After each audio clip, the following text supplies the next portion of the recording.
ফেরেশতা সৃষ্টি ও তাদের গুণাবলীর আলোচনা। পবিত্র কুরআনের আলোকে ফেরেশতাদের বর্ণনা। আল্লাহ তাআলা বলেন, তারা বলে, দয়াময় সন্তান গ্রহণ করেছেন, তিনি পবিত্র, মহান। তারা তো তার সম্মানিত বান্দা। তারা আগে বাড়িয়ে কথা বলে না, তারা তো আদেশ অনুসারেই কাজ করে থাকে। তাদের সম্মুখে ও পশ্চাতে যা কিছু আছে তা তিনি অবগত। তারা সুপারিশ করে শুধু তাদের জন্য যাদের প্রতি তিনি সন্তুষ্ট, এবং তারা তার ভয়ে ভীত সন্ত্রস্ত। তাদের মধ্যে যে বলবে, আমি ইলাহ, তিনি ব্যতীত, তাকে আমি প্রতিফল দেব জাহান্নামে। এভাবেই আমি জালিমদেরকে শাস্তি দিয়ে থাকি।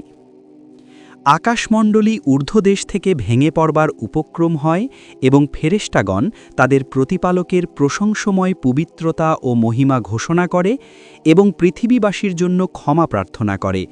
জেনে রেখো, আল্লাহ, তিনিই তো ক্ষমাশীল, পরম দয়ালু। যারা আরশ ধারণ করে আছে এবং যারা এর চারদিক ঘিরে আছে, তারা তাদের প্রতিপালকের পবিত্রতা ও মহিমা ঘোষণা করে প্রশংসার সাথে, এবং তাতে বিশ্বাস স্থাপন করে এবং মুমিনদের জন্য ক্ষমা প্রার্থনা করে বলে, হে আমাদের প্রতিপালক, তোমার দয়া ও জ্ঞান সর্বব্যাপী। অতএব যারা তওবা করে ও তোমার পথ অবলম্বন করে, তুমি তাদেরকে ক্ষমা করো এবং জাহান্নামের শাস্তি থেকে রক্ষা করো। হে আমাদের প্রতিপালক, তুমি তাদেরকে দাখিল করো স্থায়ী জান্নাতে, যার প্রতিশ্রুতি তুমি তাদেরকে দিয়েছ, এবং তাদের পিতামাতা, পতিপত্নী ও সন্তান সন্ততিদের মধ্যে যারা সৎকর্ম করেছে তাদেরকেও। তুমি তো পরাক্রমশালী, প্রজ্ঞাময়। তারা অহংকার করলেও যারা তোমার প্রতিপালকের সান্নিধ্যে, তারা তো দিনে ও রাতে তার পবিত্রতা ও মহিমা ঘোষণা করে এবং তারা ক্লান্তি বোধ করে না। তার সান্নিধ্যে যারা আছে তারা অহংকার বশে তার ইবাদত করার থেকে বিমুখ হয় না এবং ক্লান্তিও বোধ করে না। তারা দিবারাত্রি তার পবিত্রতা ও মহিমা ঘোষণা করে, তারা শৈথিল্য করে না। আমাদের প্রত্যেকের জন্যই নির্ধারিত স্থান আছে। আমরা তো সারিবদ্ধভাবে দণ্ডায়মান, এবং আমরা অবশ্যই তার পবিত্রতা ও মহিমা ঘোষণাকারী। আমরা আপনার প্রতিপালকের আদেশ ব্যতীত অবতরণ করি না। যা আমাদের সামনে ও পেছনে আছে এবং যা এ দুয়ের অন্তর্বর্তী তা তাঁরই, এবং তোমার প্রতিপালক ভুলবার নন। অবশ্যই আছে তোমাদের জন্য তত্ত্বাবধায়কগণ, সম্মানিত লিপিকারবৃন্দ। তারা জানে তোমরা যা করো। তোমার প্রতিপালকের বাহিনী সম্পর্কে একমাত্র তিনিই জানেন। ফেরেশতাগণ তাদের নিকট প্রবেশ করবে প্রতিটি দরজা দিয়ে এবং বলবে, তোমরা ধৈর্য ধারণ করে বলে তোমাদের প্রতি শান্তি, কতই না ভালো এ পরিণাম। প্রশংসা আকাশমণ্ডলী ও পৃথিবীর সৃষ্টিকর্তার আল্লাহরই, যিনি বাণীবাহক করেন ফেরেশতাদেরকে, যারা 2-2, 3-3 অথবা 4-4 পক্ষ বিশিষ্ট। তিনি তার সৃষ্টি যা ইচ্ছা বৃদ্ধি করেন। আল্লাহ সর্ববিষয়ে শক্তিমান। যেদিন আকাশ মেঘপুঞ্জসহ বিদীর্ণ হবে এবং ফেরেশতাদেরকে নামিয়ে দেওয়া হবে, সেদিন প্রকৃত কর্তৃত্ব হবে দয়াময়ের, এবং কাফিরদের জন্য সেদিন হবে কঠিন। যারা আমার সাক্ষাৎ কামনা করে না, তারা বলে, আমাদের নিকট ফেরেশতা অবতীর্ণ করা হয় না কেন, অথবা আমরা আমাদের প্রতিপালককে প্রত্যক্ষ করি না কেন। তারা তাদের অন্তরে অহংকার পোষণ করে এবং তারা সীমা লঙ্ঘন করেছে গুরুতর রূপে। সেদিন তারা ফেরেশতাদেরকে প্রত্যক্ষ করবে। সেদিন অপরাধীদের জন্য সুসংবাদ থাকবে না, এবং তারা বলবে, রক্ষা করো, রক্ষা করো। যে কেউ আল্লাহর, তার ফেরেশতাগণের, তার রাসূলগণের এবং জিব্রাইল ও মিকাইলের শত্রু, সে জেনে রাখুক, আল্লাহ নিশ্চয়ই কাফিরদের শত্রু। হে মুমিনগণ, তোমরা নিজেদেরকে এবং তোমাদের পরিবার পরিজনকে রক্ষা করো আগুন থেকে, যার ইন্ধন হবে মানুষ ও পাথর, যাতে নিয়োজিত আছে নির্মম হৃদয়, কঠোর স্বভাব ফেরেশতাগণ, যারা অমান্য করে না আল্লাহ যা আদেশ করেন তা, এবং তারা যা করতে আদিষ্ট হয় তাই করে। ফেরেশতাদের আকৃতি ও ক্ষমতার বর্ণনা। ফেরেশতা প্রসঙ্গ অনেক আয়াতেই রয়েছে। সেগুলোতে আল্লাহ তাআলা তাদেরকে ইবাদত ও দৈহিক কাঠামো সৌন্দর্যে, অবয়বের বিশালতায় এবং বিভিন্ন আকৃতি ধারণে পারঙ্গমতায় শক্তির অধিকারী বলে পরিচয় প্রদান করেছেন। যেমন আল্লাহ তাআলা বলেন, এবং যখন আমার প্রেরিত ফেরেশতাগণ লুতের নিকট আসল, তখন তাদের আগমনে সে বিষণ্ণ হল এবং নিজকে তাদের রক্ষায় অসমর্থ মনে করল এবং বলল, এ এক নিদারুণ দিন। তার সম্প্রদায় তার নিকট উদ্ভ্রান্ত হয়ে ছুটে আসল এবং পূর্ব থেকেই তারা কুকর্মে লিপ্ত ছিল। তাফসিরের কিতাবে আমি উল্লেখ করেছি, যা একাধিক আলিম বলেছেন, যে ফেরেশতাগণ তাদের সামনে পরীক্ষাস্বরূপ সুদর্শন যুবকের আকৃতিতে আত্মপ্রকাশ করেছিলেন। অবশেষে লূত আলাইহিসসালামের সম্প্রদায়ের ওপর প্রমাণ প্রতিষ্ঠিত হয়ে যায় এবং আল্লাহ তাআলা তাদেরকে পরাক্রমশালী শক্তিধর রূপে পাকড়াও করেন। অনুরূপভাবে জিব্রাইল আলাইহিসসালাম নবী করিম সাল্লাল্লাহু আলাইহি ওয়াসাল্লামের নিকট বিভিন্ন আকৃতিতে আগমন করতেন। কখনো আসতেন দিহিয়া ইবনে খালিফা কালবি রাদিয়াল্লাহু আনহু-এর আকৃতিতে, কখনো বা কোনো বেদুইনের রূপে, আবার কখনো তিনি স্বরূপে আগমন করতেন। তার ৬০০ ডানা রয়েছে। প্রতি দুটি ডানার মধ্যে ঠিক ততটুকু ব্যবধান, যতটুকু ব্যবধান পৃথিবীর পূর্ব ও পশ্চিম প্রান্তদ্বয়ের মধ্যে। রাসূলুল্লাহ সাল্লাল্লাহু আলাইহি ওয়াসাল্লাম এই আকৃতিতে তাকে দুবার দেখেছেন। একবার দেখেছেন আসমান থেকে জমিনে অবতরণরত অবস্থায়, আরেকবার দেখেছেন জান্নাতুল মাওয়ার নিকটবর্তী সিদরাতুল মুনতাহার কাছে মিরাজের রাতে। আল্লাহ তাআলা বলেন, তাকে শিক্ষাদান করে শক্তিশালী প্রজ্ঞাসম্পন্ন সে নিজ আকৃতিতে স্থির হয়েছিল, তখন সে ঊর্ধ্ব দিগন্তে। তারপর সে তার নিকটবর্তী হল, অতি নিকটবর্তী, ফলে তাদের মধ্যে ধনুকের ব্যবধান থাকে অথবা তারও কম। তখন আল্লাহ তার বান্দার প্রতি যা ওহী করবার তা ওহী করলেন। তার বান্দার প্রতি অর্থাৎ আল্লাহর বান্দা মুহাম্মদ সাল্লাল্লাহু আলাইহি ওয়াসাল্লামের প্রতি। তারপর আল্লাহ বলেন, নিশ্চয়ই সে মুহাম্মদকে তাকে আরেকবার দেখেছিল প্রান্তবর্তী কুল গাছের নিকট, যার নিকট অবস্থিত বাসোদ্যান, যখন বৃক্ষটি যদ্বারা আচ্ছাদিত হবার তদ্বারা আচ্ছাদিত ছিল, তার দৃষ্টি বিভ্রম হয়নি, দৃষ্টি লক্ষ্যচ্যুত হয়নি। সূরা বানী ইসরাইলে মিরাজের হাদিসসমূহে আমরা উল্লেখ করেছি যে সিদরাতুল মুনতাহার ৭ম আসমানে অবস্থিত। অন্য বর্ণনায় আছে তা ৬ষ্ঠ আসমানে। এর অর্থ হচ্ছে সিদরাতুল মুনতাহার মূল হল ৬ষ্ঠ আসমানে আর তার ডালপালা হল ৭ম আসমানে। যখন সিদরাতুল মুনতাহা আল্লাহ তাআলার আদেশে যা তাকে আচ্ছাদিত করার তা তাকে আচ্ছাদিত করল, এর ব্যাখ্যায় কেউ কেউ বলেন তাকে আচ্ছাদিত করেছে একপাল সোনার পতঙ্গ, কেউ বলেন নানা প্রকার রং যার অবর্ণনীয় রূপ তাকে আচ্ছাদিত করে রেখেছে, কারো কারো মতে কাকের মতো ফেরেশতাগণ তাকে আচ্ছাদিত করে রেখেছে, কেউ কেউ বলেন মহান প্রতিপালকের নূর তাকে আচ্ছাদিত করে রেখেছে, যার অবর্ণনীয় সৌন্দর্য ও ঔজ্জ্বল্য বর্ণনাতীত। এই অভিমতগুলোর মধ্যে কোনো পরস্পর বিরোধিতা নেই, কারণ সবগুলো বিষয় একই ক্ষেত্রে পাওয়া যেতে পারে। আমরা আরও উল্লেখ করেছি যে রাসূলুল্লাহ সাল্লাল্লাহু আলাইহি ওয়াসাল্লাম বলেছেন, তারপর আমাকে সিদরাতুল মুনতাহার দিকে নিয়ে যাওয়া হয়। আমি দেখলাম তার ফুলগুলো ঠিক পর্বতের চূড়ার ন্যায় বড় বড়। অন্য বর্ণনায় আছে হিজরের পর্বত চূড়ার ন্যায়। আমি আরও দেখতে পেলাম তার পাতাগুলো হাতির কানের মতো। আরও দেখলাম তার গোড়া থেকে দুটো অদৃশ্য নদী এবং দুটো দৃশ্যমান নদী প্রবাহিত হচ্ছে। অদৃশ্য দুটো গেছে জান্নাতে আর দৃশ্যমান দুটো হচ্ছে নীল ও ফোরাত। পৃথিবী ও তার মধ্যকার সাগর ও নদনদী সৃষ্টি শিরোনামে পূর্বে এ বিষয়ে আলোচনা হয়েছে। উক্ত হাদিসে এও আছে যে তারপর বাইতুল মামুরকে আমার সম্মুখে উপস্থাপিত করা হয়। লক্ষ্য করলাম প্রতিদিন ৭০,০০০ ফেরেশতা তাতে প্রবেশ করেন, তারপর আর কখনো তারা সেখানে ফিরে আসেন না। নবী করিম সাল্লাল্লাহু আলাইহি ওয়াসাল্লাম আরও জানান যে তিনি ইব্রাহিম খালিল আলাইহিসসালামকে বাইতুল মামুরে ঠেস দিয়ে বসা অবস্থায় দেখেছিলেন। এ প্রসঙ্গে আমরা এও বলে এসেছি যে বাইতুল মামুর ৭ম আসমানে ঠিক তেমনইভাবে অবস্থিত যেমন পৃথিবীতে কাবার অবস্থান। সুফিয়ান সাউরি, শুবা এবং আবুল আহওয়াস ইন ফাওয়া রমা সূত্রে বর্ণনা করেন যে তিনি আলী ইবনে আবি তালিব রাদিয়াল্লাহু আনহুকে বাইতুল মামুর সম্পর্কে জিজ্ঞেস করলে তিনি বলেছিলেন তা আকাশে অবস্থিত জুরাহ নামে একটি মসজিদ। কাবার ঠিক বরাবর উপরে তার অবস্থান।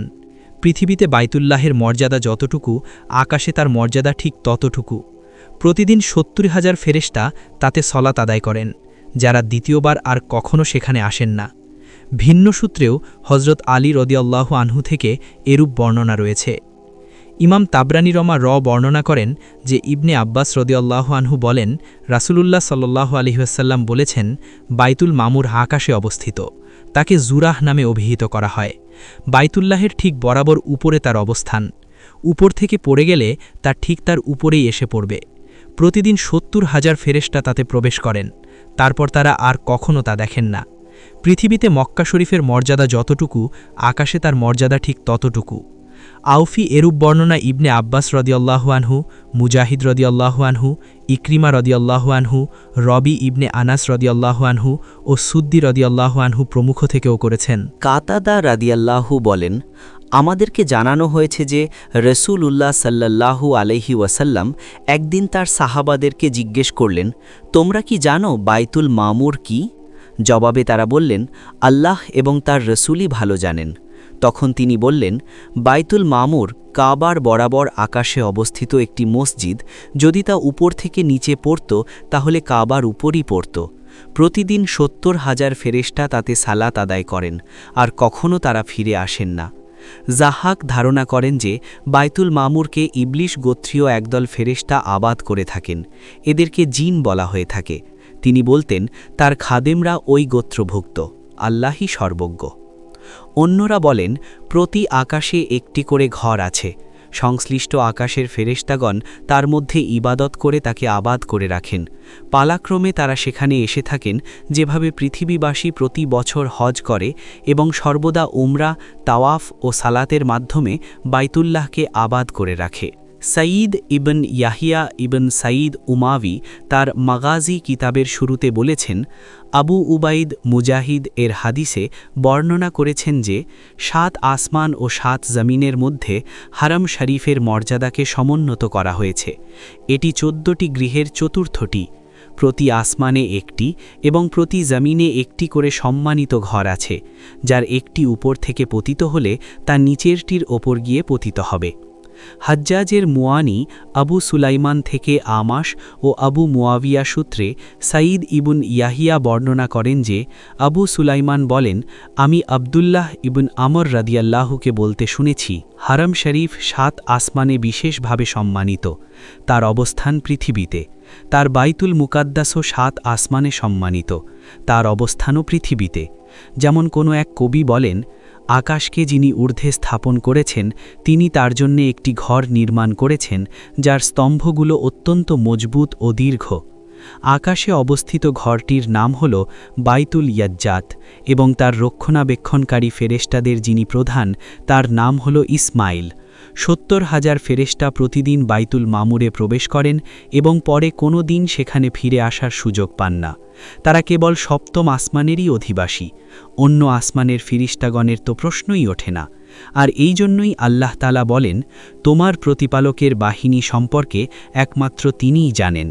ইমাম আহমদ রাদিয়াল্লাহু বর্ণনা করেন যে আবু জার রাদিয়াল্লাহু বলেন, রাসূলুল্লাহ সাল্লাল্লাহু আলাইহি ওয়াসাল্লাম বলেছেন, নিশ্চয়ই আমি এমন অনেক কিছু দেখি যা তোমরা দেখতে পাও না, এবং এমন অনেক কিছু শুনি যা তোমরা শুনতে পাও না। আকাশ চরচর শব্দ করে, আর তার চরচর শব্দ করারই কথা। আকাশে ৪ আঙ্গুল পরিমাণ জায়গাও খালি নেই, যাতে কোনো ফেরেশতা সিজদায় পড়ে না আছেন।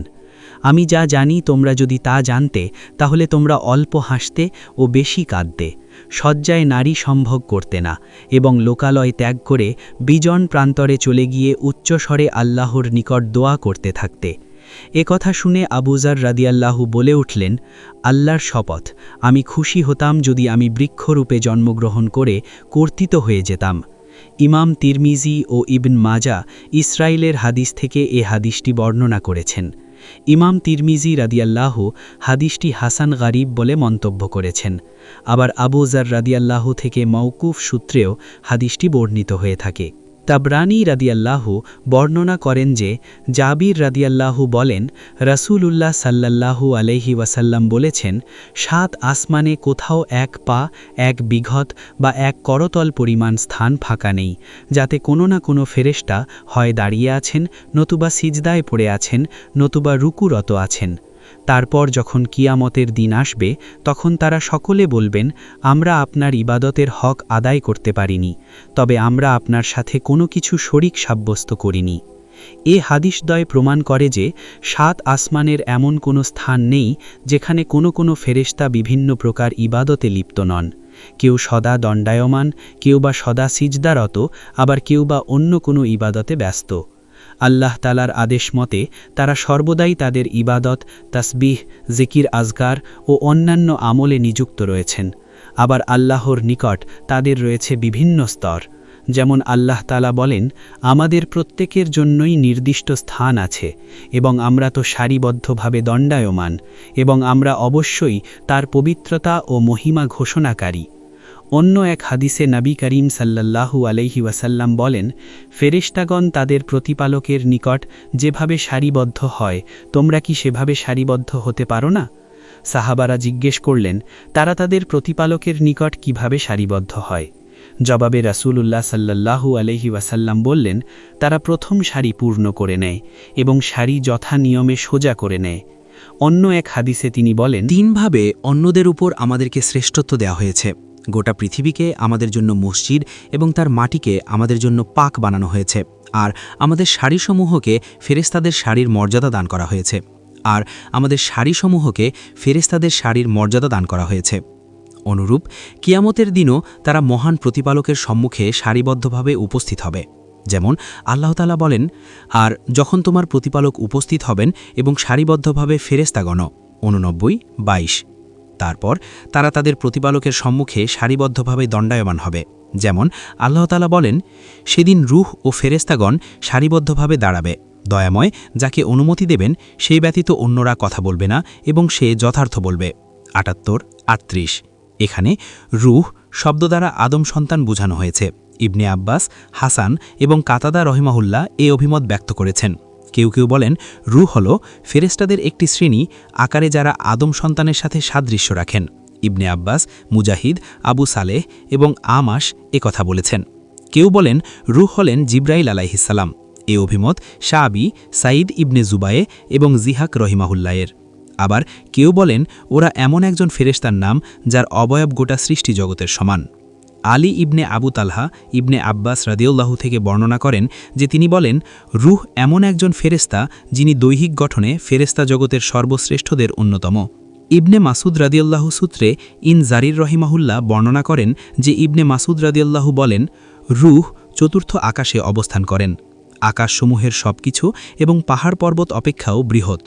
তিনি ফেরেশতাদের অন্তর্ভুক্ত। প্রতিদিন তিনি 12,000 তাসবিহ পাঠ করেন। প্রতিটি তাসবিহ থেকে আল্লাহ তাআলা একজন করে ফেরেশতা সৃষ্টি করেন। কিয়ামতের দিন একাই তিনি এক সারিতে দণ্ডায়মান হবেন। তবে এই বর্ণনাটি একান্তই গরিব শ্রেণীভুক্ত। তাবারানী রহিমাহুল্লাহ বর্ণনা করেন যে ইবনে আব্বাস রাদিয়াল্লাহু বলেন, আমি রাসূলুল্লাহ সাল্লাল্লাহু আলাইহি ওয়াসাল্লামকে বলতে শুনেছি যে আল্লাহর এমন একজন ফেরেশতা আছেন, তাকে যদি বলা হয় যে তুমি এক গ্রাসে আকাশ ও পৃথিবীসমূহকে গিলে ফেলো, তবে তিনি তা করতে সক্ষম। তার তাসবিহ হল সুবহানাকা। এ হাদিসটিও অত্যন্ত গরিব। কোনো কোনো রিওয়ায়াতে হাদিসটি মাওকুফ রূপে বর্ণিত। আরশ বহনকারী ফেরেশতাদের বিবরণে আমরা জাবিল ইবনে আব্দুল্লাহ রাদিয়াল্লাহু সূত্রে উল্লেখ করেছি যে রাসূলুল্লাহ সাল্লাল্লাহু আলাইহি ওয়াসাল্লাম বলেছেন, আরশ বহনকারী আল্লাহর ফেরেশতাদের এক ফেরেশতা সম্পর্কে বলার জন্য আমাকে অনুমতি দেওয়া হয়েছে। তার কানের লতি থেকে কাঁধ পর্যন্ত 700 বছরের দূরত্ব। দাউদ ও ইবনে আবু হাতিম রহিমাহুল্লাহ তা বর্ণনা করেছেন। আবু হাতিমের পাঠে আছে পাঠির গতির 700 বছর। জিব্রাইল আলাইহিসসালামের পরিচিতি। জিব্রাইল আলাইহিসসালামের পরিচিতি অধ্যায়ে একটি গুরুত্বপূর্ণ তথ্য বর্ণিত হয়েছে। আল্লাহ তাআলা বলেন, তাকে শিক্ষাদান করে শক্তিশালী। 53-5।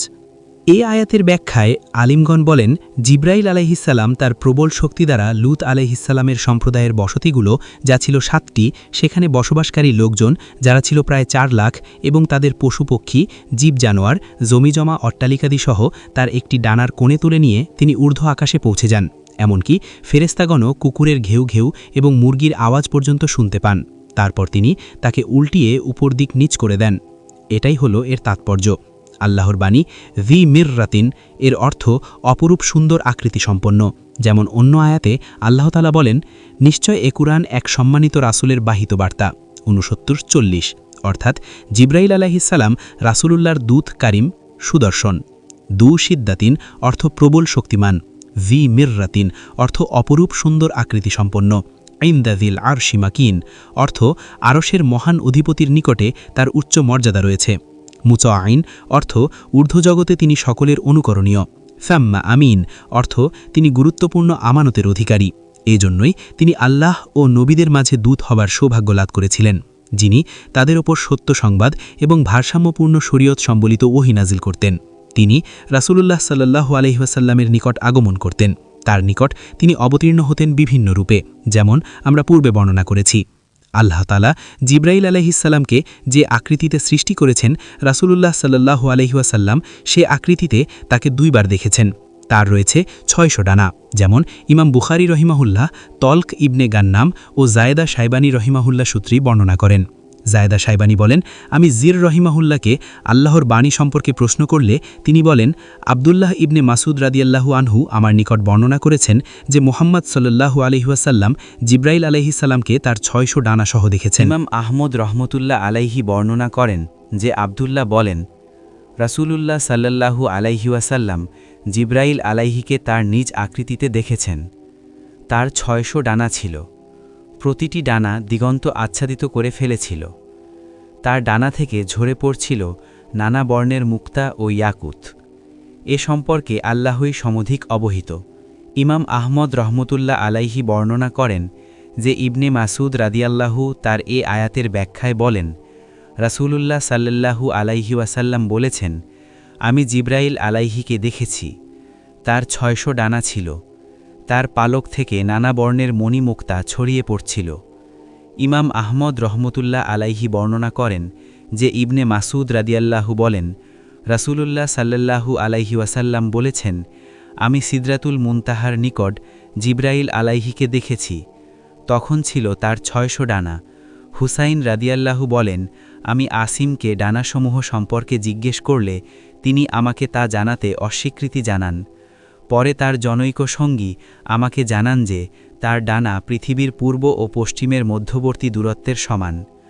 উল্লেখ্য যে এ রিওয়ায়েতগুলোর সনদ উত্তম ও নির্ভরযোগ্য।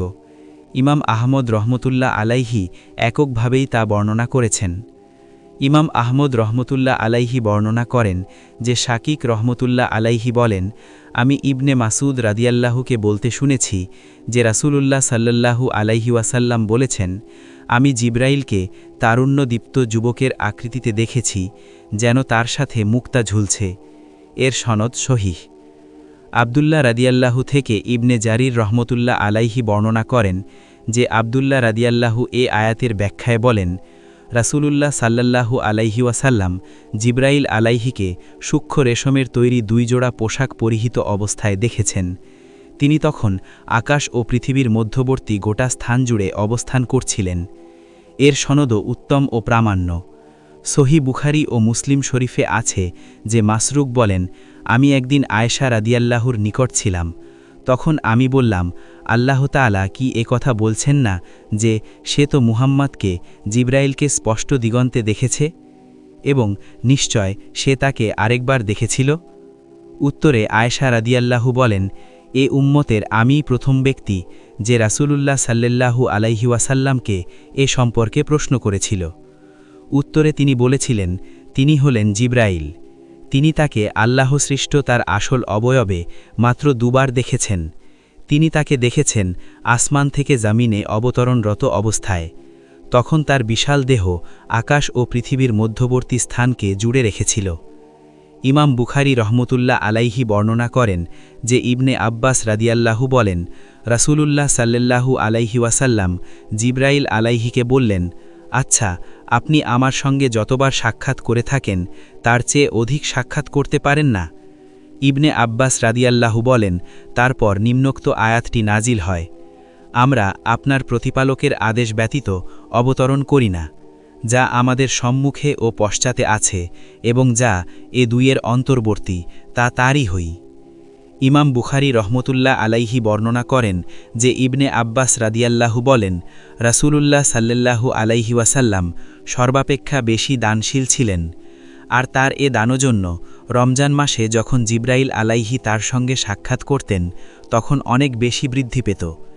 জিব্রাইল আলাইহি রমজানের প্রতি রাতে তার সঙ্গে সাক্ষাৎ করে কুরআনের দার্স দিতেন। মোট কথা, রাসূলুল্লাহ সাল্লাল্লাহু আলাইহি ওয়াসাল্লাম কল্যাণ সাধনে মুক্ত বায়ু অপেক্ষাও অধিকতর উদার ছিলেন।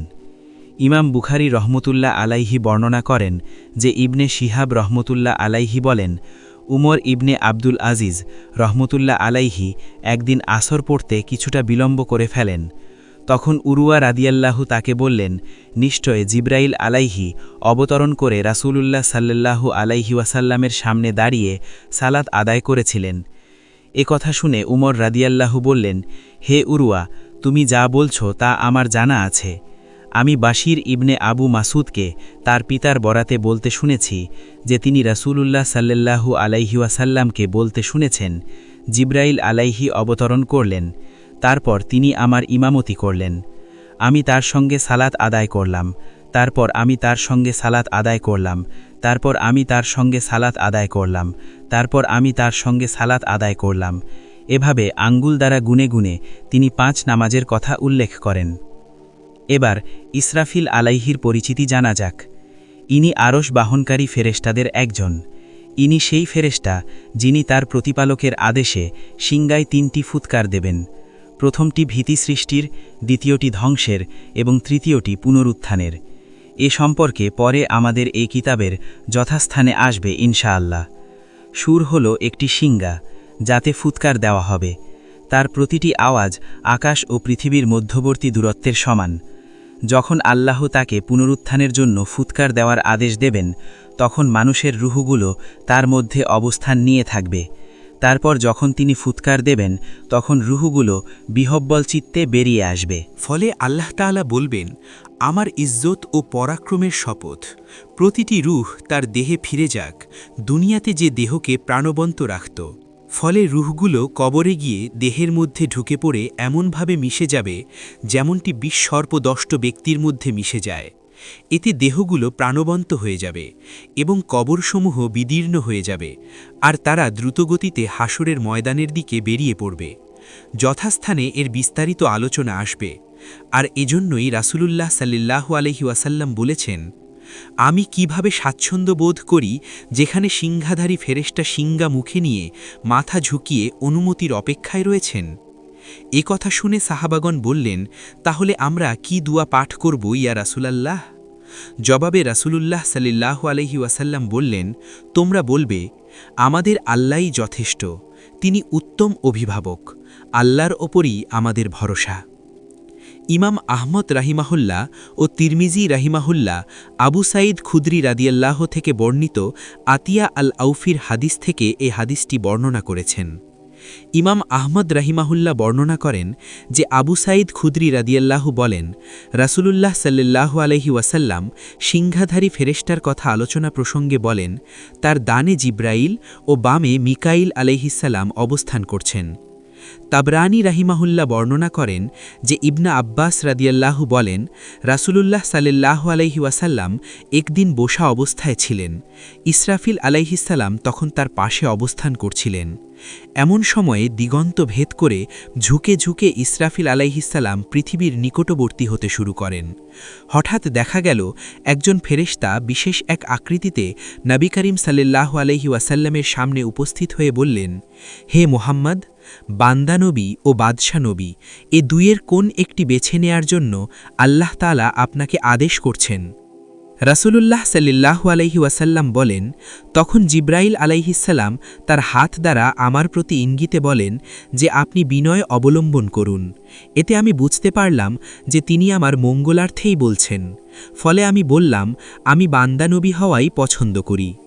তারপর সে ফেরেশতা আকাশে উঠে গেলে আমি বললাম, হে জিব্রাইল, এ ব্যাপারে আমি আপনার নিকট জিজ্ঞেস করব বলে মনস্থ করেছিলাম, কিন্তু আপনার ভাবগতি দেখে আর তা জিজ্ঞেস করতে পারলাম না। এবার বলুন, ইনি কে হে জিব্রাইল? জবাবে জিব্রাইল আলাইহিসসালাম বললেন, ইনি ইসরাফিল আলাইহিসসালাম।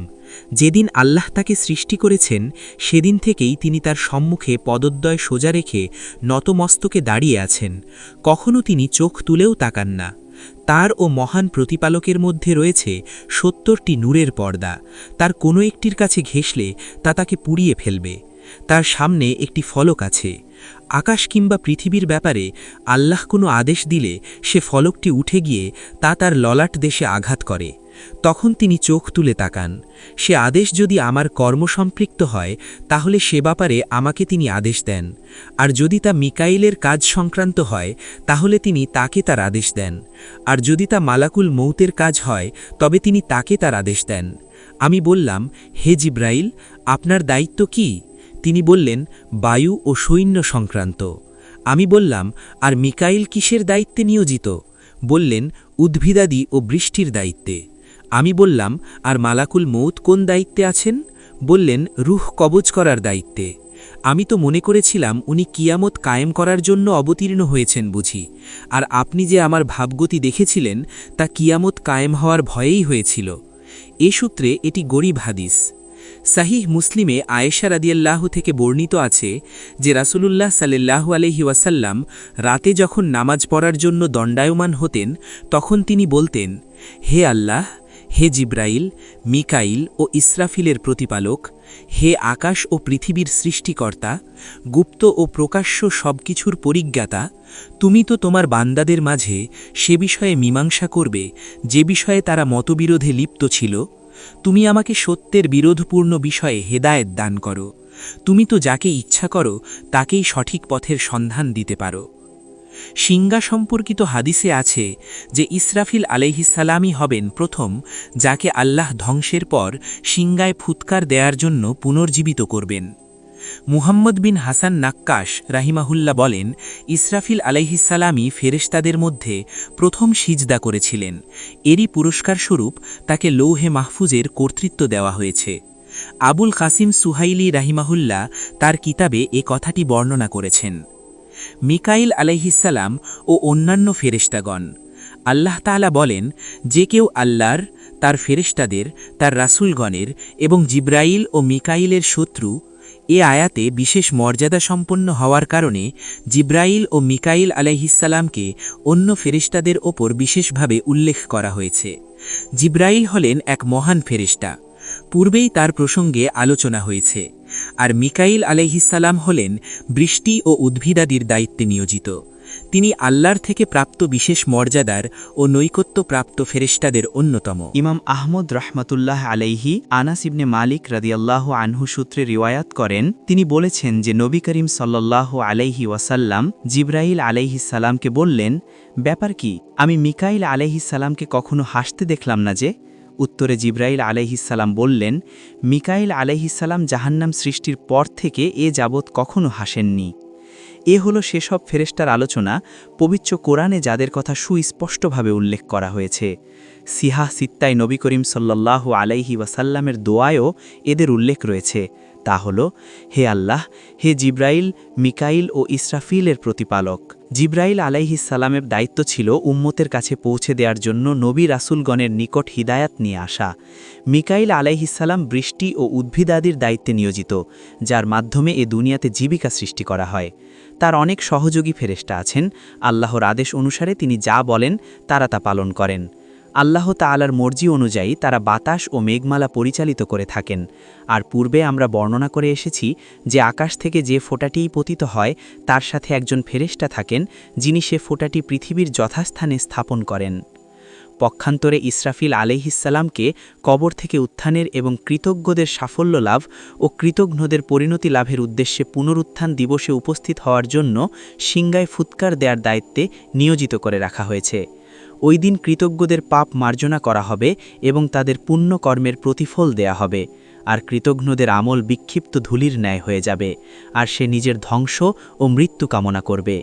মোট কথা, জিব্রাইল আলাইহিসসালাম হিদায়েত অবতরণের দায়িত্ব পালন করেন, মিকাইল আলাইহিসসালাম জীবিকা প্রদানের দায়িত্ব পালন করেন, আর ইসরাফিল আলাইহিসসালাম পালন করেন সাহায্য দান ও প্রতিদানের দায়িত্ব। কিন্তু মালাকুল মাউতের নাম কোরআন এবং সহি হাদিসসমূহের কোথাও স্পষ্ট উল্লেখ নেই, তবে কোনো কোনো রিওয়ায়াতে তাকে আজরাইল নামে অভিহিত করা হয়েছে। আল্লাহই সর্বজ্ঞ। মৃত্যুর ফেরেশতা মালাকুল মাউত। আল্লাহ তাআলা বলেন, বল তোমাদের জন্য মৃত্যুর ফেরেশতা তোমাদের প্রাণ হরণ করবে, অবশেষে তোমরা তোমাদের প্রতিপালকের নিকট প্রত্যানীত হবে। 32:11।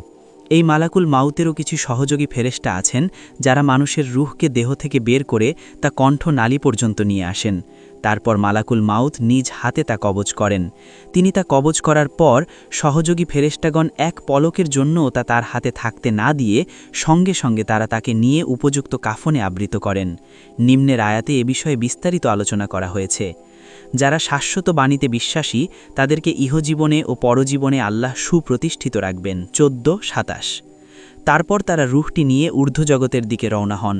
রুহ যদি সৎকর্মপরায়ণ হয় তাহলে তার জন্য আকাশের দ্বারসমূহ খুলে দেয়া হয়, অন্যথায় তার সামনেই তা বন্ধ করে দিয়ে তাকে পৃথিবীর দিকে ছুঁড়ে ফেলা হয়।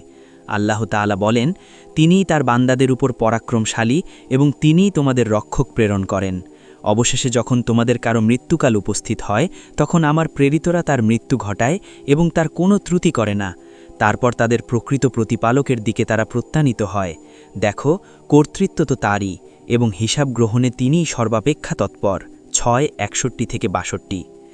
ইবনে আব্বাস, মুজাহিদ প্রমুখ থেকে বর্ণিত যে তারা বলেন, গোটা পৃথিবী মালাকুল মাউতের সামনে একটি পাত্রের ন্যায়, তার যে কোনো অংশ থেকে ইচ্ছা তিনি হাত বাড়িয়ে গ্রহণ করতে পারেন। আমরা এও উল্লেখ করেছি যে মৃত্যুর ফেরেশতাগণ মানুষের নিকট তার আমল অনুপাতে আগমন করেন।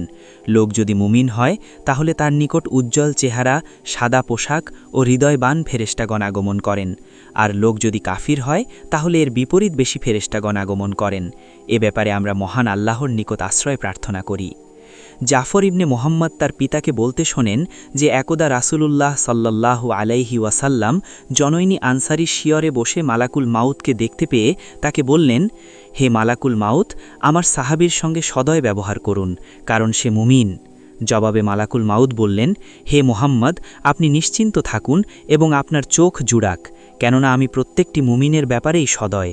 আপনি জেনে রাখুন, পৃথিবীর কোনো মাটির কাঁচা ঘর বা পশম আচ্ছাদিত তাঁবু, তা জলে হোক বা স্থলে হোক, এমন নেই যেখানে আমি দৈনিক 5 বার লোকদের তল্লাশি না করে থাকি। ফলে ছোট বড় সকলকেই আমি ব্যক্তিগতভাবে চিনি। আল্লাহর শপথ, হে মোহাম্মদ, আল্লাহর আদেশ ব্যতীত একটা মশার রূহ কবজ করার সাধ্যও আমার নেই। জাফর ইবনে মুহাম্মদ বলেন, আমার আব্বা আমাকে জানিয়েছেন যে মৃত্যুর ফেরেশতাগণ নামাজের সময়ও লোকদেরকে তল্লাশি করে ফিরেন। তখন কারো মৃত্যুর সময় এসে পড়লে যদি সে নামাজের পাবন্ধ হয়ে থাকে তাহলে ফেরেশতা তার নিকটে এসে শয়তানকে তাড়িয়ে দেন এবং সে সংকটময় মুহূর্তে তাকে লা ইলাহা ইল্লাল্লাহ এর তালকিন করেন। এ হাদিসটি মুরসাল এবং কেউ কেউ এর সমালোচনা করেছেন। সিংহা সম্পর্কিত হাদিসে আমরা আবু হুরাইরা রাদিয়াল্লাহু সূত্রে রাসূলুল্লাহ সাল্লাল্লাহু আলাইহি ওয়াসাল্লামের একটি দীর্ঘ হাদিস বর্ণনা করেছি। তাতে এও আছে যে আল্লাহ তাআলা ইসরাফিল আলাইহিস সালামকে ধ্বংসের ফুৎকারের আদেশ করবেন। সে মতে তিনি ফুৎকার দিলে আকাশসমূহ ও পৃথিবীর অধিবাসীরা সকলেই ধ্বংস হয়ে যাবে। কেবল তারাই নিরাপদ থাকবেন যাদেরকে আল্লাহ নিরাপদ রাখতে ইচ্ছা করবেন। এভাবে তারা বিনাশ হয়ে গেলে মৃত্যুর ফেরেশতা আল্লাহ তাআলার নিকট এসে বলবেন, হে আমার প্রতিপালক, আপনি যাদেরকে রক্ষা করতে ইচ্ছা করেছেন তারা ব্যতীত আকাশসমূহ ও পৃথিবীর অধিবাসীদের সকলেই তো মারা গিয়েছে। কে কে জীবিত আছে তা জানা থাকা সত্ত্বেও আল্লাহ তাআলা বলবেন, কে জীবিত রইল? তিনি বলবেন, জীবিত আছেন আপনি, যিনি চিরঞ্জীব, যার মৃত্যু নেই, আর বেঁচে আছেন আপনার আরশ বহনকারীগণ ও জিব্রাইল ও মিকাইল। এ কথা শুনে আল্লাহ তাআলা বলবেন, জিব্রাইল এবং মিকাইলও মারা যাবেন? আল্লাহ বলবেন, চুপ কর, আমার আরশের নিচে যারা আছে তাদের প্রত্যেকের জন্যই আমি মৃত্যু অবধারিত করে রেখেছি। তারপর তারা দুজনও মারা যাবেন। তারপর মালাকুল মউত মহান আল্লাহর নিকট এসে বলবেন, হে আমার প্রতিপালক, জিব্রাইল এবং মিকাইলও তো মারা গিয়েছেন। এ কথা শুনে আল্লাহ তাআলা বলবেন, অথচ কে বেঁচে আছে সে সম্পর্কে তিনি সমধিক অবহিত, তাহলে আর কে বেঁচে আছে? তিনি বলবেন, বেঁচে আছেন আপনি চিরঞ্জীব সত্তা, যার মৃত্যু নেই, আর বেঁচে আছি আমি। তখন আল্লাহ তাআলা বলবেন, তুমিও আমার সৃষ্টিসমূহের একটি সৃষ্টি, আমি তোমাকে বিশেষ উদ্দেশ্যে সৃষ্টি করেছিলাম, অতএব তুমিও মরে যাও। ফলে তিনিও মরে যাবেন। তারপর অবশিষ্ট থাকবেন শুধু অদ্বিতীয় পরাক্রমশালী এক ও অমুখাপেক্ষী সত্তা, যিনি কাউকে জন্ম দেননি এবং যাকে কেউ জন্ম দেয়নি, যার তুল্য কেউ নেই, যিনি প্রথমে যেমন ছিলেন পরেও তেমনি থাকবেন। ইমাম তাবরানি, ইবনু জারির এবং বাইহাকি রহিমাহুল্লাহ এ হাদিসটি সবিস্তারে বর্ণনা করেছেন। আর হাফিজ আবু মুসা আল মাদিনী আত্তিওয়ালাদ গ্রন্থে হাদিসটি বর্ণনা করেছেন। তার বর্ণনায় কিছু অতিরিক্ত বিরল কথাও আছে। তা হল, আল্লাহ তাআলা বলবেন, তুমি আমার সৃষ্টিসমূহের একটি সৃষ্টি, তোমাকে আমি বিশেষ উদ্দেশ্যে সৃষ্টি করেছিলাম, অতএব তুমিও মরে যাও। ফলে তিনিও মরে যাবেন, যার পর আর কখনো তুমি জীবিত হবে না। হারুত ও মারুত এবং অন্যান্য ফেরেশতা। কুরআনে যেসব ফেরেশতার নাম উল্লেখ করা হয়েছে, প্রাচীন যুগের বিপুল সংখ্যক আলেমের মতে তাদের মধ্যে হারুত ও মারুতও রয়েছেন। এদের কাহিনী সম্পর্কে বেশ কিছু রিওয়ায়েত বর্ণিত হয়েছে, যার বেশিরভাগই ইসরায়েলি বর্ণনা। ইমাম আহমদ রাহিমাহুল্লাহ এ প্রসঙ্গে ইবনে উমর রাদিয়াল্লাহু থেকে একটি মারফু হাদিস বর্ণনা করেছেন এবং ইবনে হিব্বান তার তাকাসিম গ্রন্থে তাকে সহি বলে মন্তব্য করেছেন। তবে আমার মতে বর্ণনাটির বিশুদ্ধতায় সন্দেহের অবকাশ রয়েছে। এ হাদিসটি আবদুল্লাহ ইবনে উমর রাদিয়াল্লাহুর উপর মাউকুফ হওয়ায় অধিকতর যুক্তিযুক্ত। সম্ভবত এটি তিনি কাব আহবার থেকে গ্রহণ করেছেন, যেমন পরে এর আলোচনা আসছে। উক্ত বর্ণনায় আছে যে জোহরা তাদের সামনে সেরা সুন্দরী রমণীরূপে আত্মপ্রকাশ করে। আলী ইবনে আব্বাস ও ইবনে উমর থেকে বর্ণিত আছে যে জোহরা একজন রমণী ছিল। হারুত ও মারুত তার নিকট কুপ্রস্তাব দিলে ইসমে আজম শিক্ষাদানের শর্তারোপ করে এবং তারা তাকে শিখিয়ে দেন। তখন সে তা পাঠ করে আকাশে উঠে যায় এবং শুক্র গ্রহের রূপ ধারণ করে। হাকিম তার মুস্তাদরাকে বর্ণনা করেন যে ইবনু আব্বাস বলেন, সে যুগে এমন একজন রূপসী রমণী ছিল, নারী সমাজে তার রূপ ছিল ঠিক নক্ষত্র জগতে জোহরার রূপের মতোই। জোহরা সম্পর্কে বর্ণিত পাঠগুলোর মধ্যে এটিই সর্বোত্তম। কেউ কেউ বলেন হারুত মারুতের কাহিনীটি ইদ্রিস আলাইহিসসালামের আমলে ঘটেছিল, আবার কেউ বলেন এটা সুলাইমান ইবনে দাউদের আমলের ঘটনা। তাফসিলে আমরা এ কথাটি উল্লেখ করেছি। মোট কথা, এসব হচ্ছে ইসরায়েলি বর্ণনা। কাব আহবার হলেন এর উৎস। যেমন আব্দুর রাজ্জাক তার তাফসির গ্রন্থে কাব আহবার সূত্রে কাহিনীটি বর্ণনা করেছেন, আর সনদের দিক থেকে এটি বিশুদ্ধতর। আল্লাহই সর্বজ্ঞ। তাছাড়া কেউ কেউ বলেন এ আয়াত দ্বারা জিনদের দুটি গোত্রকে বোঝানো হয়েছে। ইবনে হামর এ অভিমত ব্যক্ত করেছেন, তবে এ অভিমতটি একটি বিরল ও কপট কল্পিত অভিমত। আবার কেউ কেউ হারুত ও মারুতকে ইরানের সান্নিপন্থী দুজন লোক বলে অভিহিত করেছেন। এটা জহাকের অভিমত। আবার কারো কারো মতে এরা দুজন আকাশের ফেরেশতা, কিন্তু আল্লাহর পূর্বনির্ধারণ অনুযায়ী তাদের এ দশা হয়েছে, যা বর্ণিত হয়েছে।